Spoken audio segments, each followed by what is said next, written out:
Terkadang, hukuman terberat bukanlah soal rasa sakit, tapi tentang rasa malu yang tak bisa kau cuci bersih.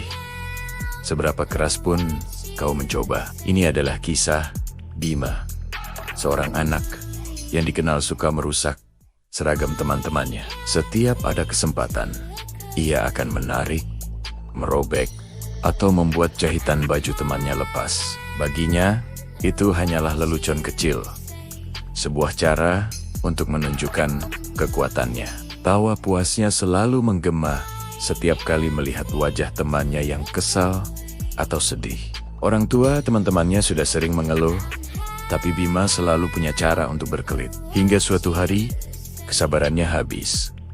Bima dipanggil ke ruang kepala sekolah. Di sana, ia melihat wajah kedua orang tuanya yang penuh kekecewaan. Ayahnya menggelengkan kepala, sementara ibunya hanya menatap lantai, tak sanggup melihat putranya. Ia sudah pasrah. Mungkin ini akhir dari masa sekolahnya di sini. Kamu tidak akan dikeluarkan, Bima, kata kepala sekolah dengan suara tenang, namun tegas. Bima menghela napas lega, tapi kelegaan itu hanya sesaat. Tapi, ada konsekuensi yang harus kamu tanggung. Kepala sekolah kemudian menjelaskan hukumannya. Selama 1 bulan penuh, Bima harus memakai seragam yang sama setiap hari. Seragam itu bukanlah seragam baru, melainkan seragam putih, abu-abu, yang penuh dengan tambalan kain. Hari pertama hukuman terasa seperti neraka. Saat ia berjalan di koridor, semua mata tertuju padanya. Seragamnya yang penuh warna-warni tambalan menjadi pusat perhatian. Bisikan dan tawa kecil terdengar di setiap sudut sekolah. Orang-orang yang dulu takut padanya, kini menatapnya dengan tatapan aneh. Campuran antara kasihan dan cemooh. Rasa malu itu membakar pipinya.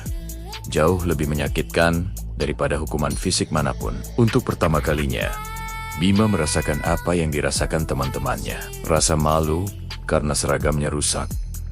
Rasa tidak nyaman karena menjadi pusat perhatian yang negatif.